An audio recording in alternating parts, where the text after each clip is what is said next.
Hi everyone and welcome back to the channel. If you're new here, I'm Gabe Strong, a video producer DP based in Juneau, Alaska.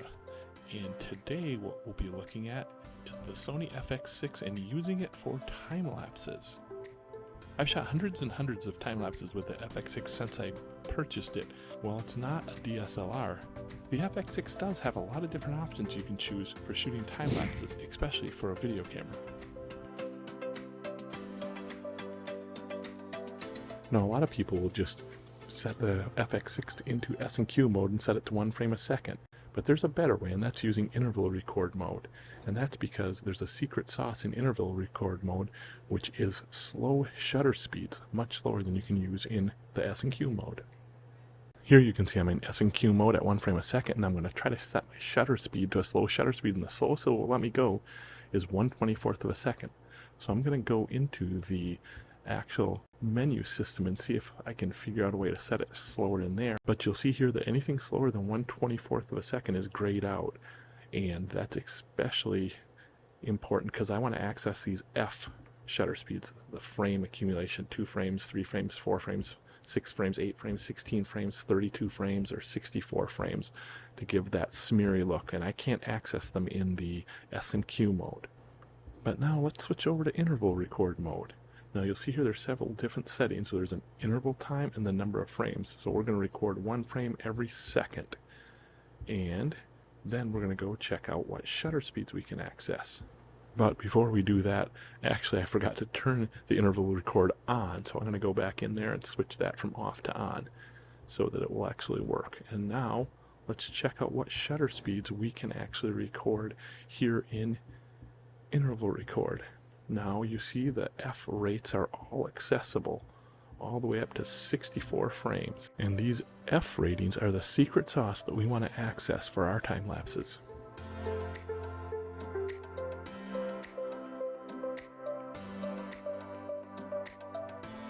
It's a nice day today, so let's venture out and explore some of the time-lapse settings that the Sony FX6 has to offer.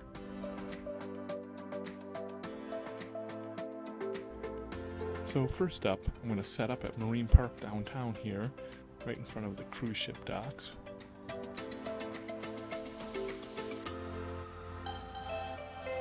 And let's take a look at the settings here for this first time lapse.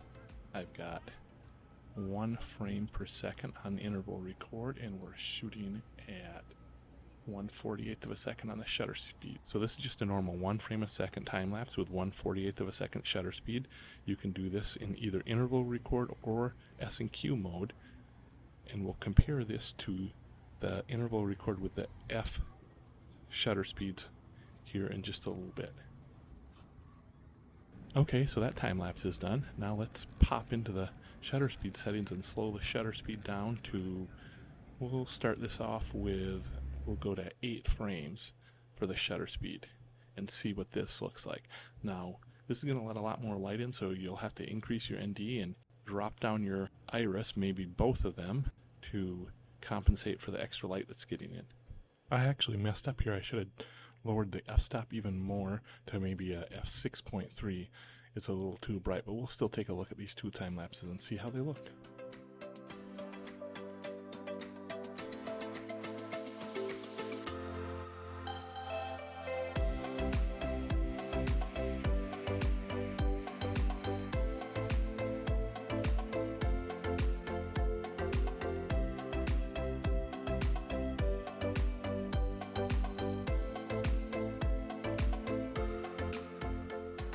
Alright, let's move to a new location and I'll see if I can get the exposure dialed in a little bit better on these time lapses. Now, one of the things that's pretty interesting about the FX6 is using the variable ND, you can actually ramp your shutter speed from fast to slower so that it'll go from stuttery to objects kind of blurring, and that's what I did here. You'll see right here is the faster shutter speeds, and we're going to transition to some slower, blurrier ones right here. You can see the exposure change a little, but really there's a lot of change in the motion blur. Now as this clip continues, you'll see me ramping back and forth between faster shutter speeds and slower ones throughout this time lapse. Anytime you see the objects get blurry, it's a slower shutter speed. When you see a lot less motion blur, that's when I have went back to a faster shutter speed. So let's hop on over into Final Cut Pro to analyze this shot. Now you can see at the start of this, there's quite a bit of motion blur on cars and people as we have the slower shutter speed. We're still in the 16 frame accumulation mode here, and you can see the motion blur on the people and the cars in the background moving there.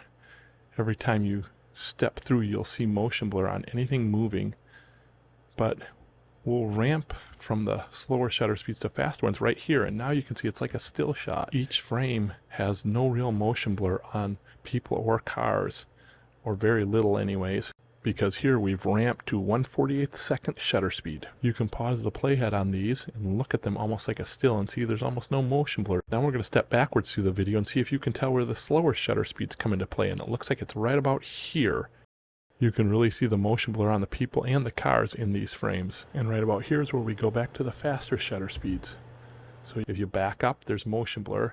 As you pause each still frame, and right here you'll see it go away. That's the place where I ramped the speed from 16 frames to 1/48 of a second on the shutter speed.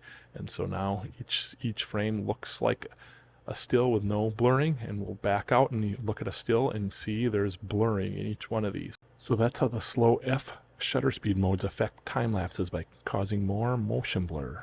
But there's one last interesting setting to look at here on the FX6's interval record mode. So first off, you'll see here a normal time lapse with my shutter speed set at 1/48 of a second, 1 frame a second. Not much motion blur here as we've got people moving around, cars coming through the frame, but we're going to ramp it here to a shutter speed of 16 frames, and you'll see a lot more motion blur here.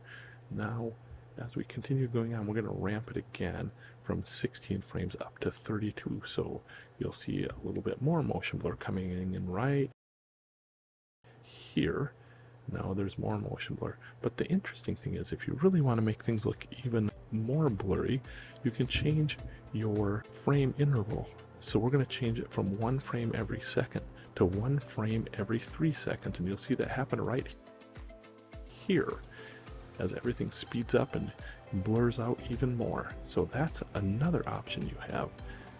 If you were to use the slowest shutter speed you could at 64 frames and set a very high interval, like 1 frame every 10 seconds, you might be able to blur moving objects right out of your frame altogether. But I haven't tried that yet, so I'm not sure. Anyways, hope you enjoyed a look at the different options with time lapses on the FX6.